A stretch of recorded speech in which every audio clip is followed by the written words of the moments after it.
Good afternoon, everyone, and welcome to the GI Jobs Get Hired workshop.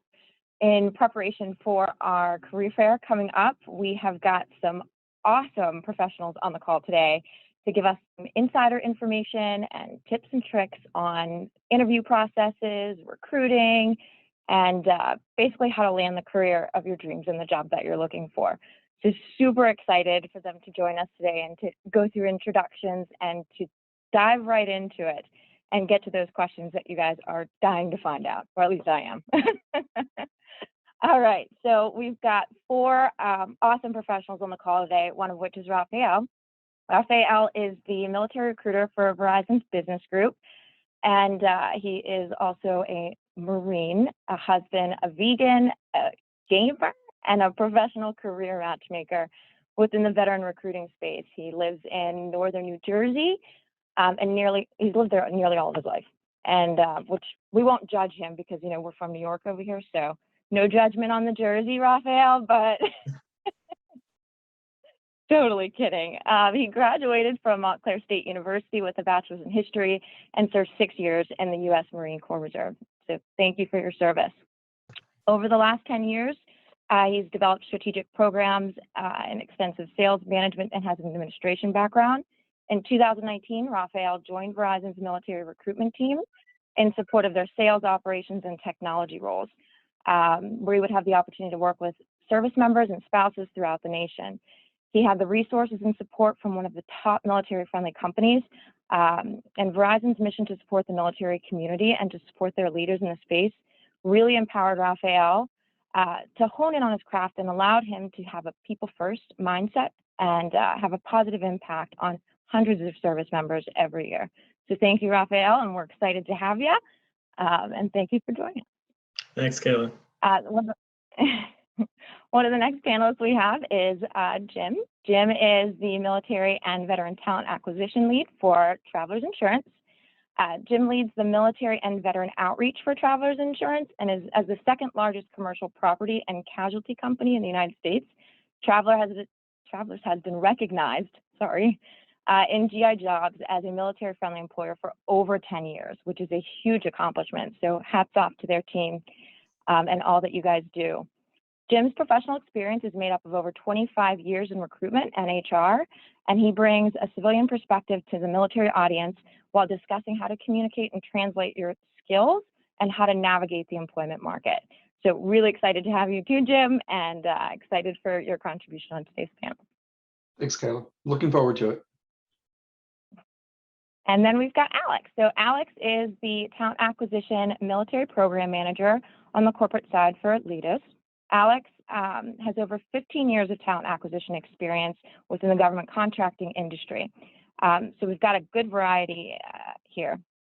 So he currently serves as a Talent Acquisition Military Program Manager, and the name of their program is Operation MVP.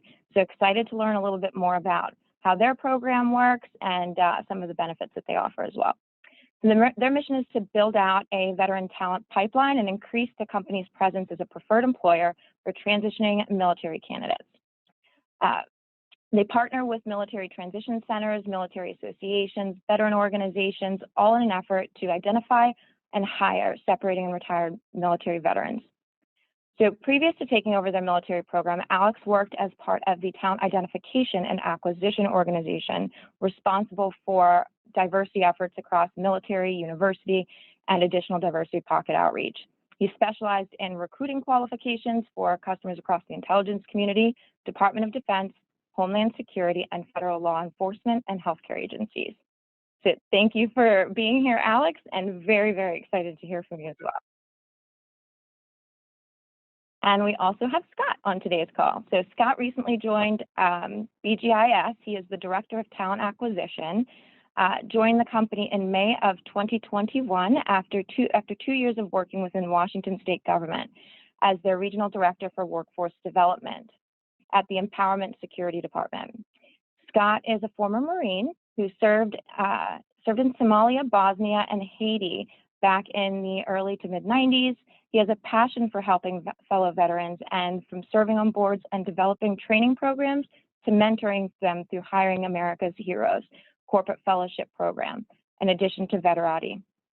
One of Scott's many proud accomplishments with BGIS was increasing the number of military and veterans and spouses in the workforce. In 2016, about 18% of the workforce was veterans and military spouses. Today, over 30% in their critical environments. So hats off to you. That is a very awesome accomplishment. So Scott, very excited to have you. Thank you again to everyone for joining us on today's call, and super excited to jump into it. If any of our guests today have not signed up yet, make sure that you head over to gijobs.com and sign up for the virtual career fair coming up, where you'll have a chance to talk one-on-one with recruiters and showcase your experience and talk to them a little bit more about their culture and kind of what are the opportunities that these employers have to offer to you. So with that being said, excited to jump right into it. And for any of our attendees on the call, before we forget, we do have a $100 gift card raffle that'll be going off for all that attend and stay for the entire session. So we'll have two parts to it. First part will be about 20 minutes, and we'll cover some topics around interviewing and the recruiting processes and how they kind of work. And then the second half of this, we're going to deep dive into the actual interview and the do's and don'ts and what we can kind of avoid to make sure that we, head in the right direction. So the first thing I want to touch on, virtual career fairs and the hiring processes, can be very confusing, especially because every industry or company, they all operate differently, right? And it's hard to navigate if that person has the direct ability to hire you on the spot or if they don't. So what we'd like to know is, when it comes to virtual career fairs, how does that process work? If you are in a room having a conversation or a chat with an individual, is that person a decision maker? Are they able to hire you on the spot? What are some of the expectations that should come from a virtual career fair? And I guess we can point to Jim. You look eager to answer that question. Thanks. So in our case, no, they're not decision makers. And to scope this out, this morning I looked, and I think we have 860 open jobs around the country.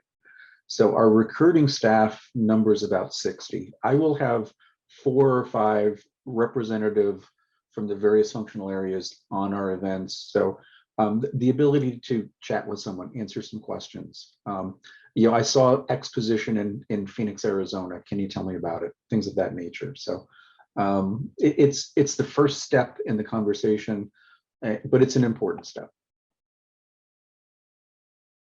Alex, how do things work within your organization?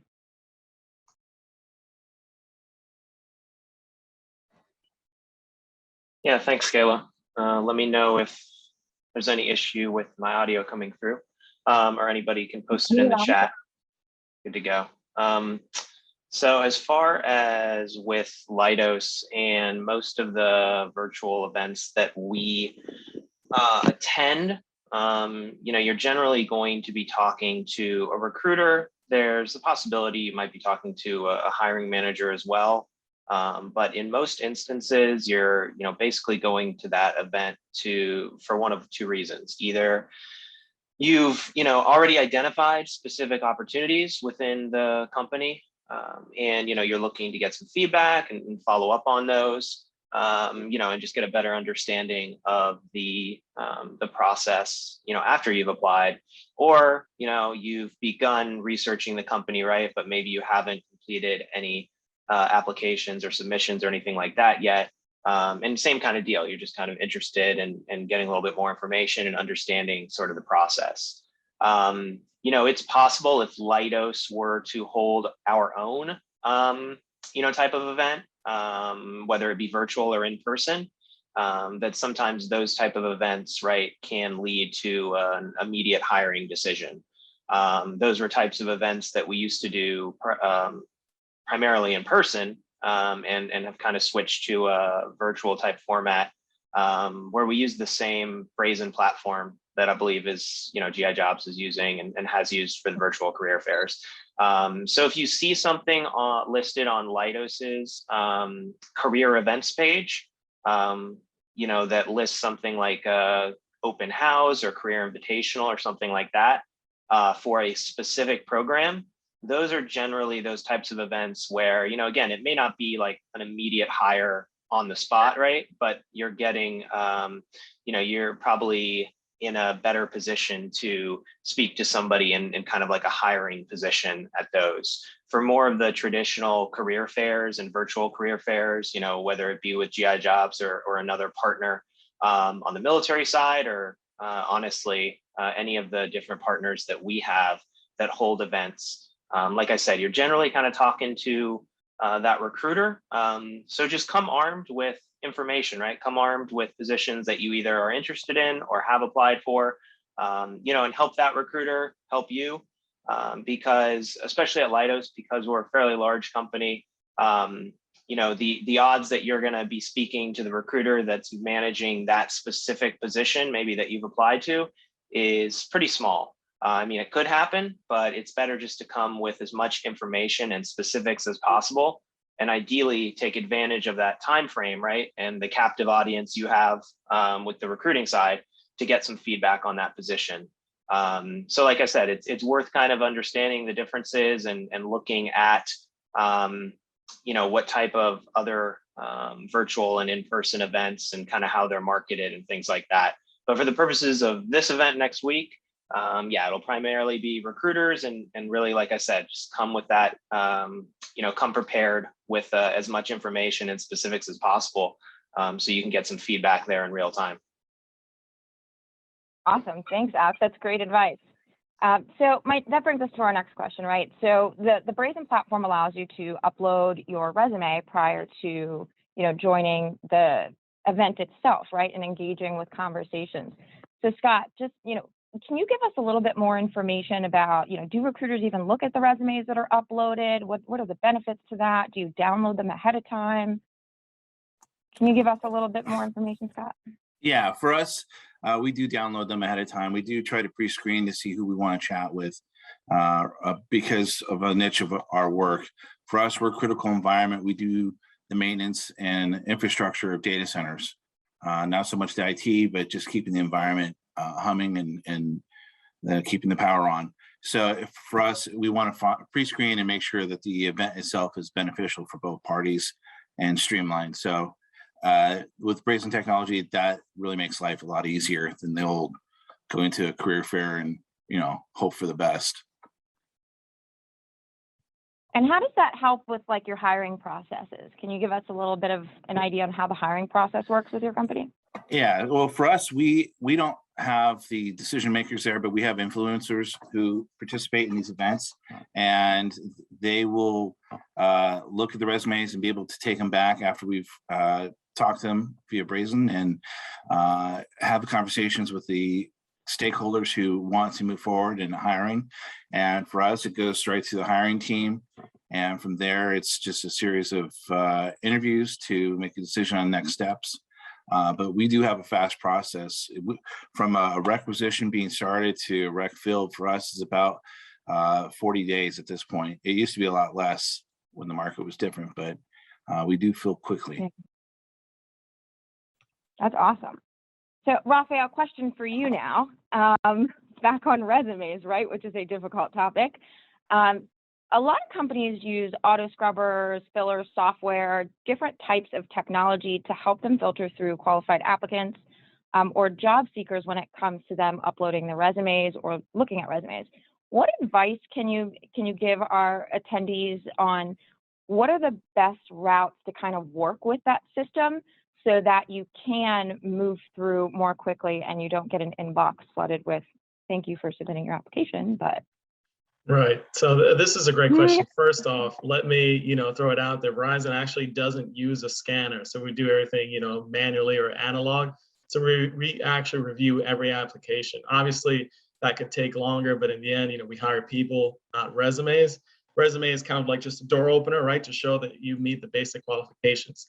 So then my advice is really what I tell everybody is to tailor each application, tailor your resume rather, to each application that you make. And that does a number of things besides make the recruiter's job easier, like Jim had mentioned.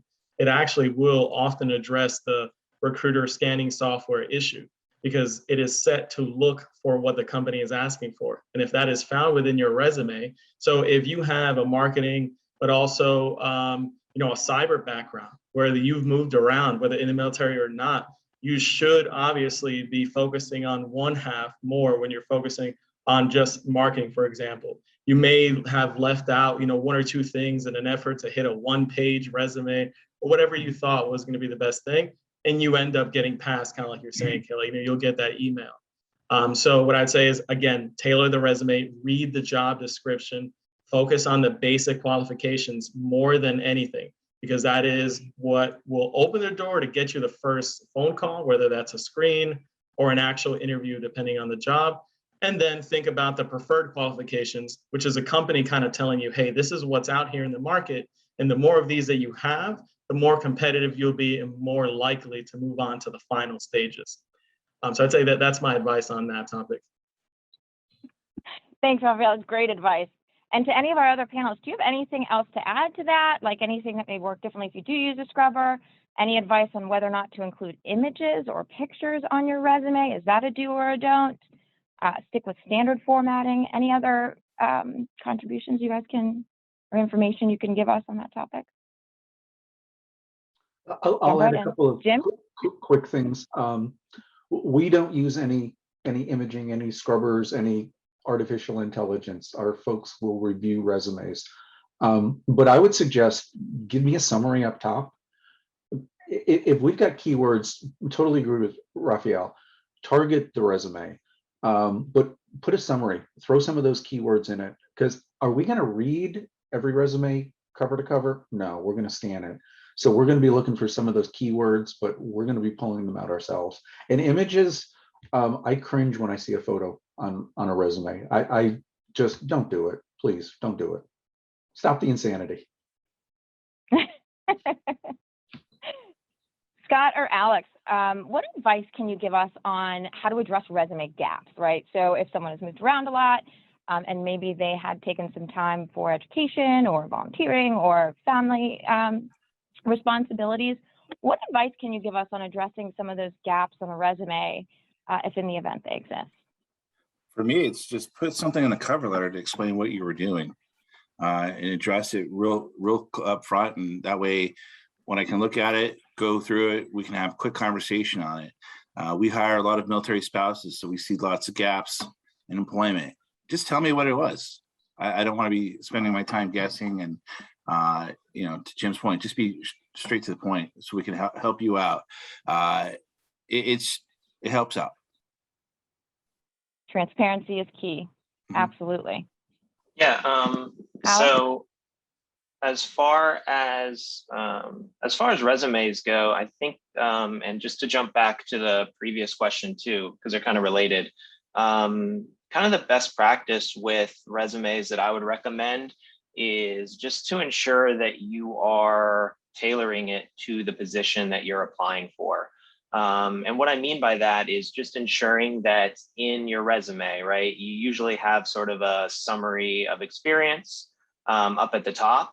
I mean, it's pretty straightforward, but just look at what those mandatory minimum requirements are for the position and just make sure that you are addressing those in your resume.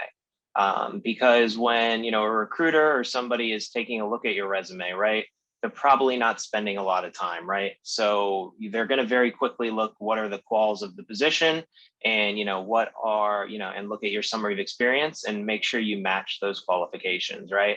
And furthermore, if you're in a position, right, where you know somebody or you have a referral or something like that, it's honestly even more important to have a good tailored resume, right? Because you want to make sure that you're putting that individual who, may be referring you or somebody, through your network, right? Somebody you served with, or a friend of yours, colleague, you want to make sure you're putting them in the best light too, by providing a resume that, again, clearly shows how you meet all of the qualifications for the position.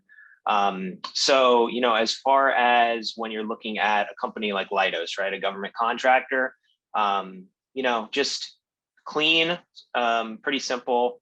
As far as your resume goes, you don't need to add in any images, photos, pictures, anything like that. Keep it clean, keep it reverse chronological order, kind of with that summary of experience, and understanding that as you submit a resume through our applicant tracking system, at least, it's going to parse out a lot of that data to build you out a candidate profile.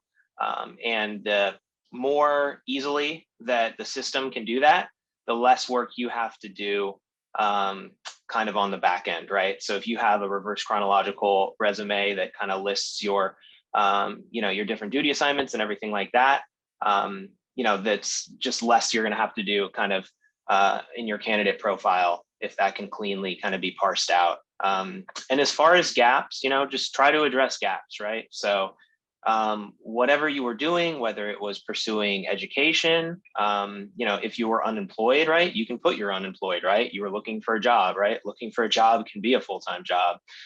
Include like volunteer efforts, things like that.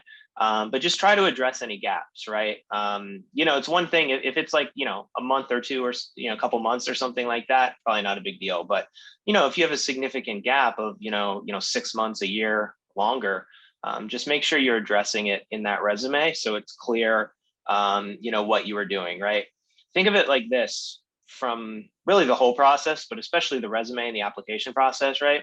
The more clear you make it that you're qualified and the less guessing or assumptions that recruiter has to do on the other end, the better chance you're going to have of moving forward in the process. You don't want the individual, that recruiter or even that hiring manager, right, trying to kind of fill in the blanks as far as how you're qualified. You want to make it very clear up front, especially because, at the front end of the process, when you're applying and submitting a resume, right, at that point, you're competing against, literally hundreds of other individuals, right, for just, one position.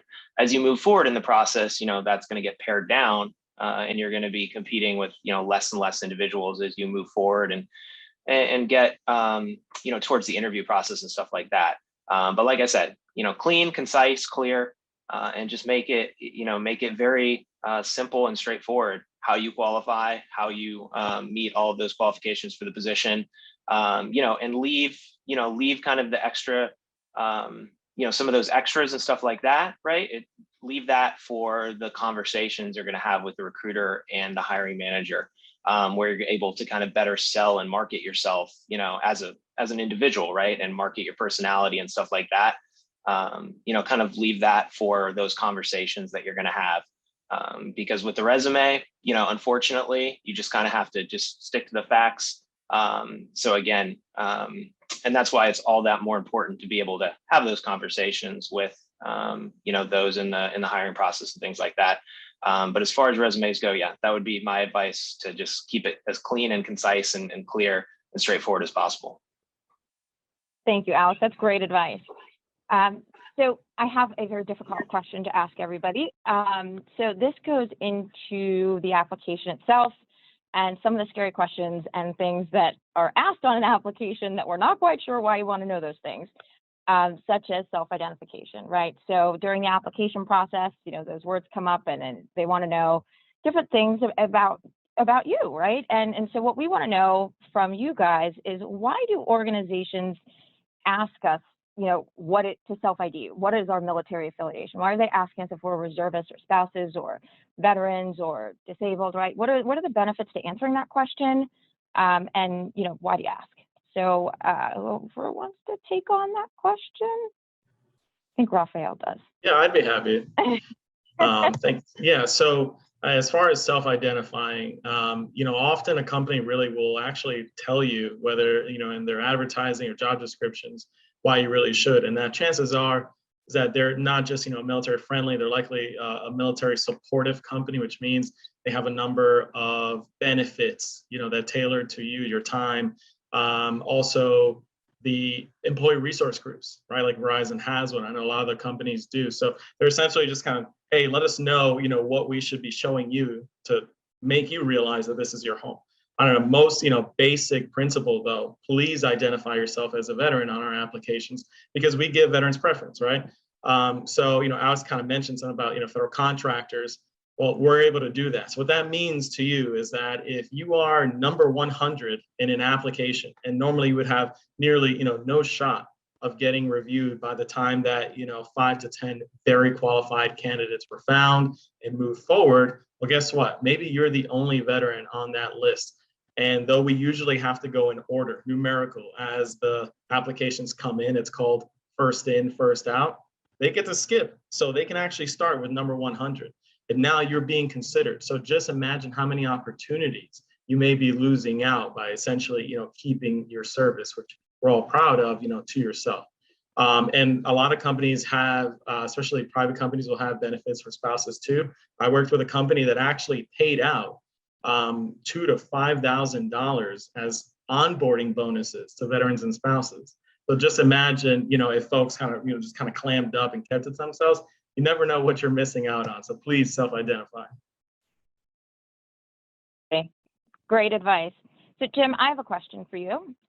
For those who maybe are Guard and Reservists, right, or maybe apprehensive to self-ID because they feel that maybe it'll have a negative impact on their hiring outcome because of engagements or previous commitment, what's your advice to a Guard and Reservist when it comes to self-ID? Self-ID for everyone. I mean, from a number of perspectives, Raphael outlined them, but specifically in our world, we also have an internal military network. We know we've got about 1,000 veterans in the company. Our military network numbers 3,200. It includes spouses, family members, friends, whatever. When we have a Guard or reservist called up, the local office adopts their unit. We will do supply drives and send care packages around the world. If we don't have one of our folks deployed, but we know a unit from somewhere near one of our local offices is deployed, we'll adopt them as well. So I think all of the companies here, all of the companies that are going to be on the career for next week, we walk the walk, not just talk the talk. So you may be apprehensive disclosing your veteran status in some circles. I get it. But for the groups that are going to be on the GI Jobs career fair next week, proudly tell us, we know you're a veteran, but you just don't hide it. Don't cloak. Great advice. What about for spouses who may be apprehensive on self-IDing because of a PCS coming up or because they may be moving? Can I take that one, please? Absolutely. In the last year, we have hired close to 100 active duty military spouses. We have carved out some positions for them. They are remote and they're portable. If you PCS, the job goes with you. Gaps in resumes, we have coached our recruiters and our hiring teams that a gap in a military spouse resume is an opportunity to find out what they were doing. It might be volunteer work, it might be education. I'll share a quick story. The head of training for our personal insurance business is a retired lieutenant colonel. He moved 11 times, and about a year and a half ago, he challenged his business partners by saying, we moved 11 times, my wife coordinated every move, 2 of them were international. Think about moving, and you guys would not give my wife's resume 2 looks, but let me tell you, you'd be real lucky to get her to work here. We're going to start focusing on military spouses. So love military spouses. We're doing a lot for that. And it is, again, proudly tell us you're a military spouse. We're going to work with you. That is awesome. Raphael, I think you guys have a robust military spouse program, right?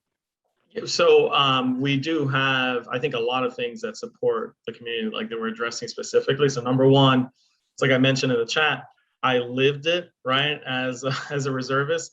I very much remember, essentially being threatened, saying, hey, your schedule's, too tough and all this. And I remember the moment where I was leaving out my service on my resume.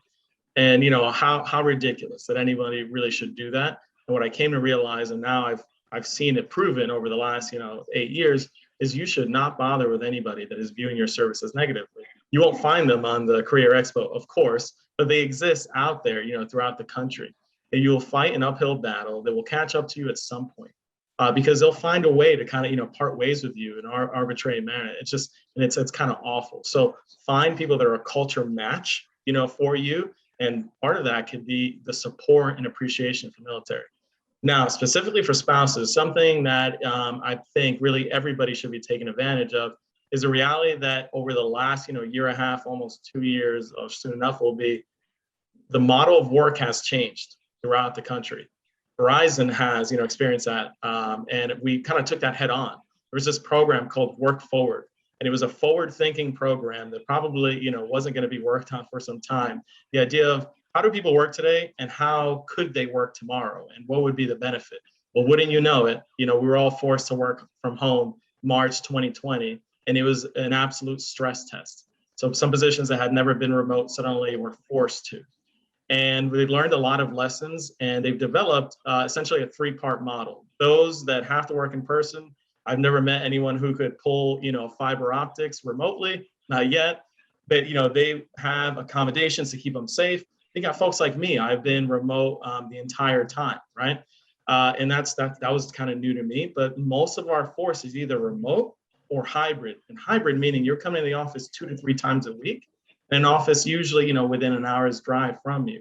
So that is like prime real estate for a military spouse. Because I know historically, like has been mentioned, even Jim mentioned this, a lot of companies out there that aren't so educated in our community are fearing that someone's going to leave them every time there's a PCS. Well, guess what? What do the stats show? That most folks, especially a lot of millennials, are moving companies every 2 to 3 years. And how come, they're not getting rejected like tacitly just because they are, my generation, right? So it's kind of silly to think that spouses should go through that. Well, this work model means you'll be able to do jobs that you could never do before, or for companies, what you never could remotely, or maybe travel every now and then to hit that hybrid, kind of check mark, and you'll get to stay. And guess what? Companies like people who are loyal, and candidates or employees are loyal to companies that treat them well. And showing a little bit of flexibility goes a long way. So talk to the companies you're engaging and ask them, hey, how have you, what's your work model been through the pandemic? And what is it going to be like in the near future? So get that all out in the beginning, be informed and be empowered. Great words. If you guys have not signed up already for the virtual career fair on September 29th, there is a link in the chat section where you can go ahead and click on that and get registered for the event. Make sure you upload your resume into that system. As Scott said, they are looking and downloading those resumes prior to the event to pre-select qualified interviews or qualified chats, if we would call them that. And then also too, if you stick around to the end, you will be entered in to win a $100 Amazon gift card. So very excited for that. All right, so during the actual virtual career fair, right, there's the chat opportunity. Do you select candidates or look for candidates to invite to chat ahead of time, or do you just kind of go with the flow and see who waits in line? What do you prefer? Do you like looking for the candidates first, going through those resumes that you've downloaded and looked at? I would say we're a hybrid.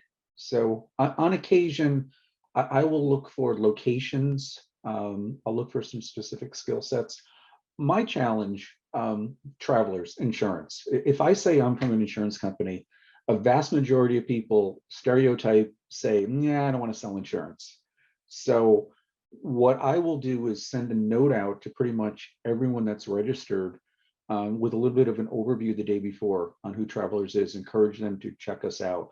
The analogy I'll give is 30 or 5,500 personnel on an aircraft carrier, 120 are pilots. 30,000 employees in an insurance company, less than 2% are in sales. 98% of us do something else. So if you're sitting here and you're saying, oh, I don't want to go work for Verizon because I'm not a fiber optics person, or I don't want to go to Leidos because I'm not a whatever. I don't want to go to Travelers because I don't want to sell. Be open-minded. Check us all out, interact with us, and you really may be surprised with some of the opportunities that are out there. So hybrid, we'll reach everyone. Specifically, we'll try to invite some people in for a chat.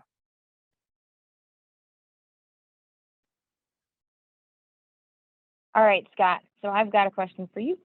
So if the chat goes well and the individual is offered an interview, what are some of the best questions that candidate or potential candidate can ask to leave a good impression with the recruiter or with the hiring manager to help that candidate stand out? For us, it's I'm always amazed. It's a bit of a pet peeve, but what I am happy with is when someone knows about BGIS or just took a moment to look them up. It's amazing. We're on Brazen Technology platform. We have the tabs of who we are, what we do, links that you can click on. And I get the question of what's BGS do, or who are you? It's like, take that 2 minutes ahead of time, take a look. So to me, a lasting question is, about Brookfield Global Integrated Solutions, and that we do critical infrastructure, and talk about data center. And you can talk about how you have electrical experience or HVAC experience or project management, program management, or operations needs. And you can talk about how your leadership applies to some of our different roles. And to me, that is relevant. Yeah, the people who always stood out to me pre-COVID at regular job fairs were the ones that came up to me and said, "Hey, I saw this position. Here's how I think I fit this role." And it's like, oh, wow. And I've had people even give me facts about the organization that I didn't even know about. I'm like, wow, you really did your homework. And I've never forgotten them. And those people actually ended up getting hired with us just because they did their due diligence. And it doesn't take that much work. That's great advice, Scott. Yeah, a well-informed candidate who's done their research and knows the company well definitely is an impression. Alex, what are your thoughts on that? What are some of the questions that a potential candidate can ask during an interview to leave a lasting impression on the recruiter or hiring manager? Yeah, sure. I think if you are at the interview process and you have a chance to talk with, the hiring manager and the individual that would be your kind of like direct supervisor and direct chain of command. It's definitely important to ask questions in that point and to try to leave that interview at the very least with, a good idea of whether or not you would accept an offer if presented it. I think it's up to the individual, but I think that it's important to kind of know how that manager or supervisor, kind of how they measure success, right? And get a good understanding of how success would be measured in the role.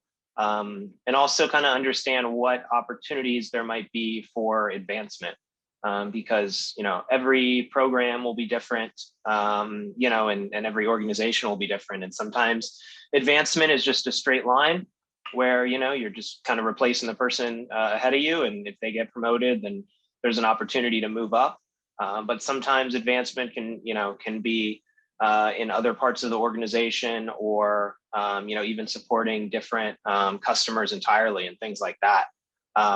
From kind of that's more of sort of like the interview process with, when talking to a hiring manager. I think one important kind of difference that I like to kind of make is when you're talking to the manager as opposed to the recruiter.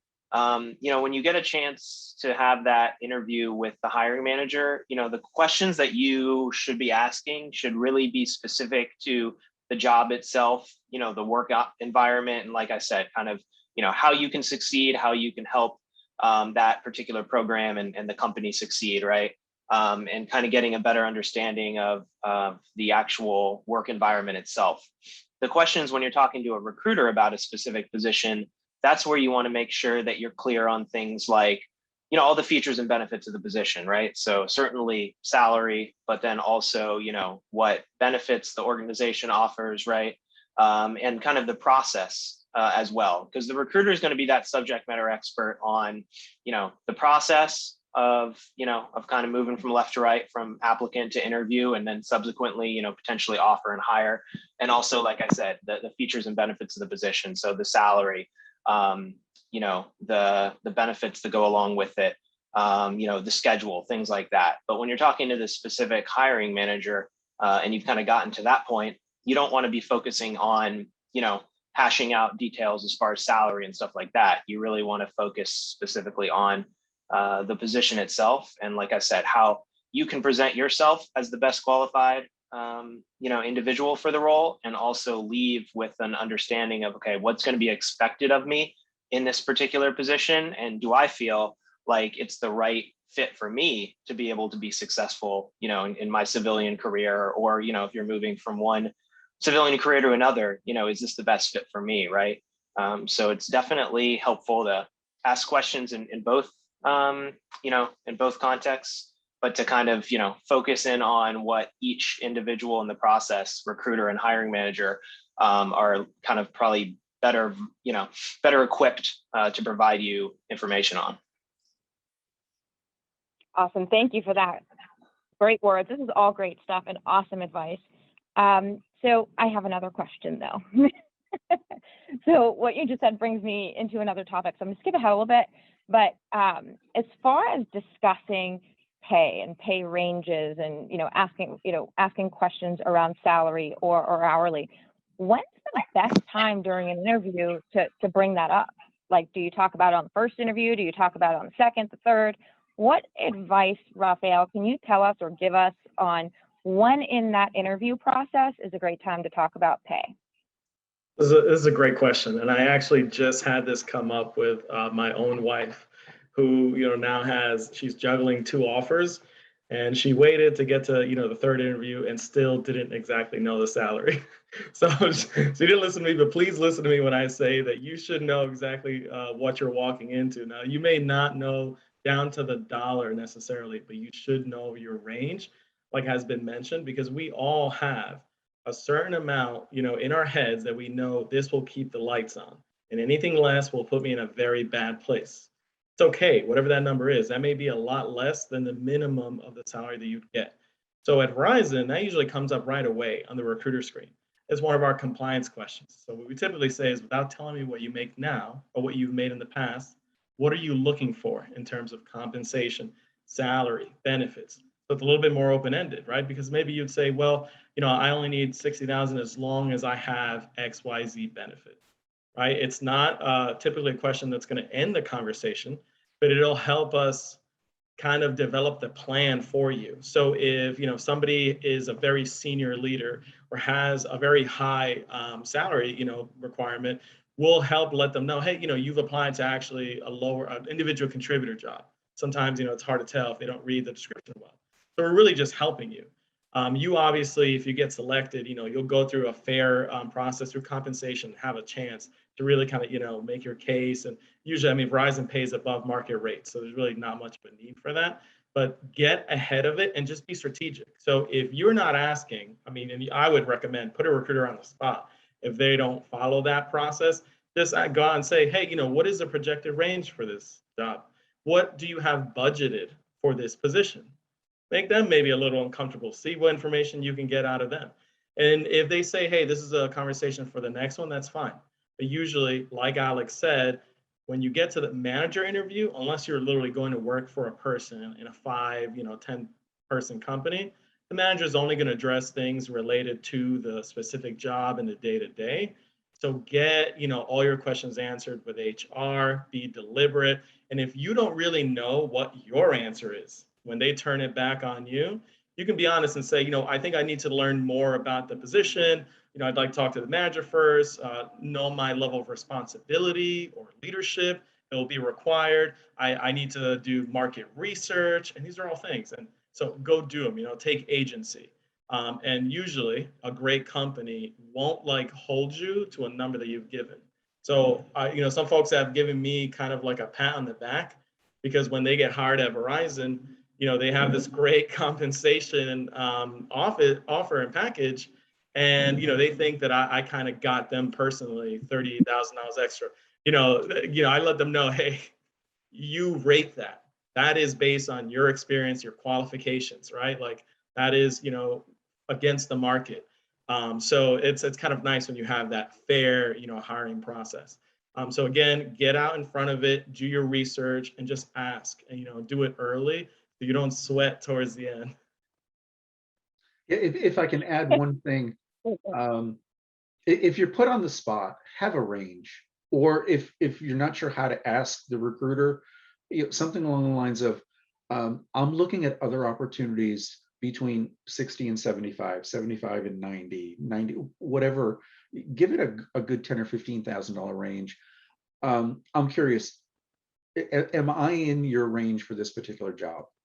That's a very polite way to make sure that we're in the same ballpark. And then the other thing, ask about total compensation. It's just not base salary. So in our particular situation, not only do we have a 401k match, but we still have a retirement plan.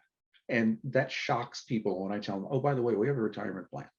And we have 20 days off first year for any employee who walks in the door. So you can start capitalizing all of those things. So ask the questions on, total compensation, not just base salary, and have a range. That brings up a great point, right? So there may be a salary, but there are other benefits and other ways to compensate an individual to make up for maybe, if there is a small gap in that range that or expectations they're looking for. So, we have about 10 minutes left, and I want to make sure that we talk about this with everybody. Can you guys, each of the panelists, give me a little bit more insight and give our attendees a little bit more insight on what are some of the things that you guys offer as additional benefits that can help with any gaps in salary or compensation?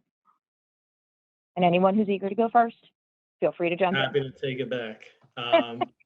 So like Jim has mentioned, Verizon has some similar benefits. So number one, we have a great medical, dental, and vision plan. So a lot of veterans, who maybe have some benefits, they love to take our dental or vision. You can kind of add on to it. All of our benefits are available to you on your first day of employment. So you usually don't have to worry about that gap. So that's very important. Next, we also have a 401k with a 6% matching program. We also will have in your first year, you will have actually 15 days of vacation, so 3 working weeks plus 6 personal days to flex. So Verizon is very, very big on work-life balance, not only culturally, but actually through our benefits. We have things like I've seen daycare comments, right? We have pre-tax daycare and commuter benefits. Maybe that's something that you really lean on if that matters to you. We obviously have parental leave, right? So we have 8 weeks of that. And it also includes if you adopt a child younger than 18. We even have adoption assistance, and family planning assistance, which is really cool.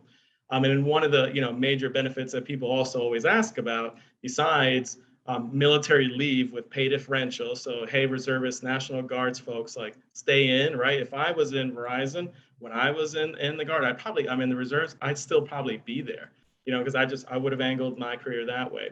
Aside from that, $8,000 in tuition reimbursement. So Verizon not only encourages you to get your certifications, so, stay educated, they actually will help you pay for it. Of course, 50% discounts on Verizon's wireless plans, so that never hurts, right? You could probably substitute a car payment if you got a big family plan. But one of the most important things I recommend everybody ask about now in the world we live in, what does your company do about, COVID? Specifically, if somebody gets sick or if you get sick, if you're the sole caretaker of a family member. So Verizon does have COVID-19 leave policy where, especially at the worst of the pandemic, we were allowing employees to, stay home, not work for weeks and weeks and months on end, either at 100% pay and then, tiered down. And Verizon did not wait to implement that. So that's been there, since about March 2020.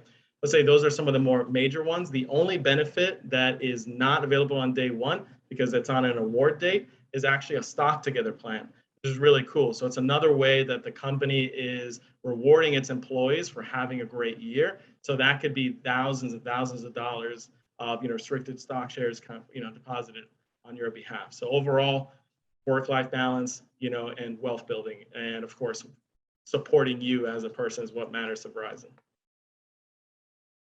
Thanks, Raphael. Jim, you want to talk about some of the benefits?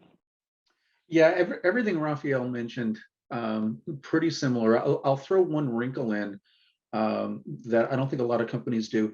If you have educational loan that you're paying back off, and I don't care what age you're, but let's just say you're relatively young in your career and you're trying to figure out, how do I pay X in educational loans and contribute to the 401k? If you pay off your educational loan and go register for an internal program, we will match that into your 401k and then match the match into your 401k. So pay $2,500 off in educational loans and tell us, and we'll put the $2,500 in your 401k and then add $2,500. We instituted that about a year and a half ago, and I think 1,500 or 1,800 of our employees instantly signed up for it. It is just a hugely popular benefit, which I don't think a lot of companies are doing. So just something new and different. Absolutely. That's pretty cool. Alex, can you tell us about some of the other compensation benefits your company has?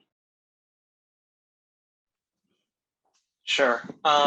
So, I mean, I think across the board, especially when you're looking at, larger companies, larger government contractors, it's going to be somewhat standardized as far as, leave and medical coverage and things like that. One thing I would recommend when you are just looking at organizations with benefits, depending on whether or not you're going to go with the healthcare of the company, but look at what they have in the way of like health savings account and flexible spending accounts for your healthcare. So what I mean by that is you sometimes have the ability to pay in, and the company will also provide money towards like a health savings account, which you can basically use to cover any medical expenses that you have. It's kind of important when you're dealing with a plan that has somewhat of a high deductible. So it's just something I would recommend. You're flexible, the FSA, the flexible savings account for that can be something that you can use also for like even over-the-counter drugs and prescription drugs and things like that. A couple things to keep in mind for as far as our leave goes and things like that. It's pretty standard. It's anywhere between 15 to 20 days, depending on your on the level of position. And we have 10 holidays. Like I said, it's all pretty standard. One thing I would say, just as far as kind of when we talk about sort of additional things outside of salary is, and I kind of mentioned this a little already, but also keep in mind things like your, I think Raphael mentioned like work-life balance. Take a look at, things like that, work-life balance, just what your schedule is, right?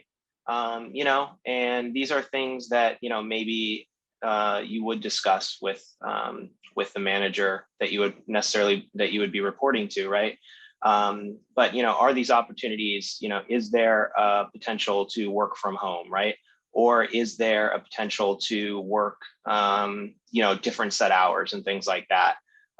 There's a lot more under your control now than certainly there ever was, especially if you're transitioning out of the service, right? You're not going to be told, you're not really going to be told where you have to report and what time you have to report at. A lot of that is really up to you. You may take a role that requires these specific hours in this specific location, but you don't have to do that.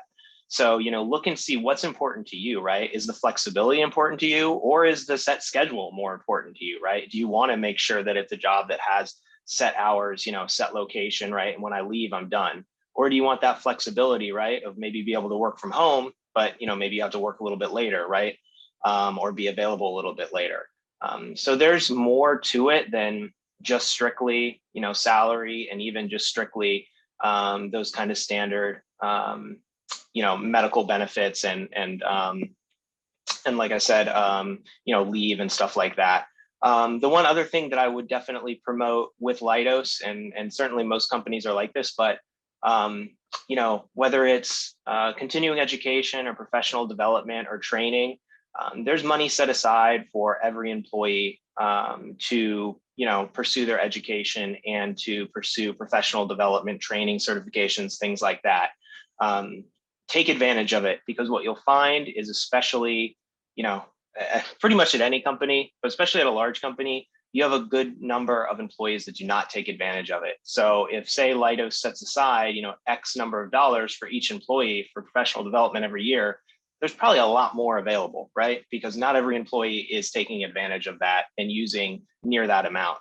So if you have specific, certifications you're looking at or professional development training that you want to pursue, as long as it's in line with kind of what your, job responsibilities are and where your career, and this is kind of gets back to that, kind of seeing like when you're talking in an interview, where's there room for advancement and things like that. But, if it's something where you want to pursue like a PMP, for example, just to throw that out there, those are things that you can take advantage of, right? And I would recommend, when you have that initial interview, just to kind of explore what opportunities there are for potentially doing that, because it's a two-way street, right? The company is obviously you're bringing something to the company and bringing your expertise, right? But at the same time, the company may be able to provide you an opportunity to grow and further yourself individually, and then use that to advance your own career,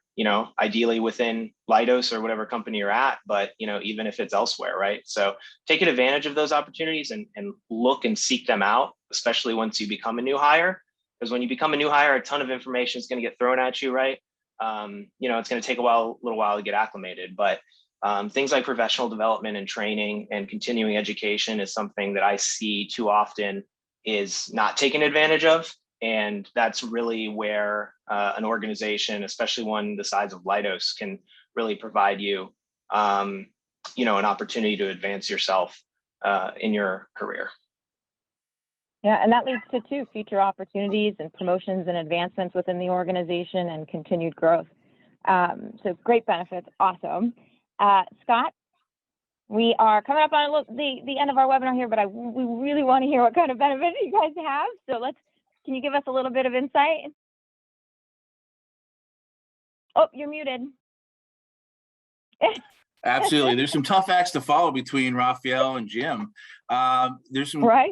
We have 401k, we've got a good medical and dental program and health benefits, tuition reimbursement. But I would say for us, what we have found, especially in the critical environment side of the house, is we've had folks leave us because they get paid more money with some big name companies, but they come back to us because they found that we are willing to work with them when they want to go to their kids' little league game or ballet recital. We understand we're not that big of a corporation. We're 800 people here in the US. That's it. And so we're trying to be as flexible and understanding as possible. And our corporate office, we work remote. Obviously, I'm here at my home. If you're in a data center, unfortunately, you have to go to the data center. There's no way to do the work remote on HVAC or electrical. I would just to be clear, when you noted in the beginning, this is my second time coming back to BGIS. So I started back in 2016. I came back because the people I work with are genuine and sincere and care about what we're doing and want to see the organization grow.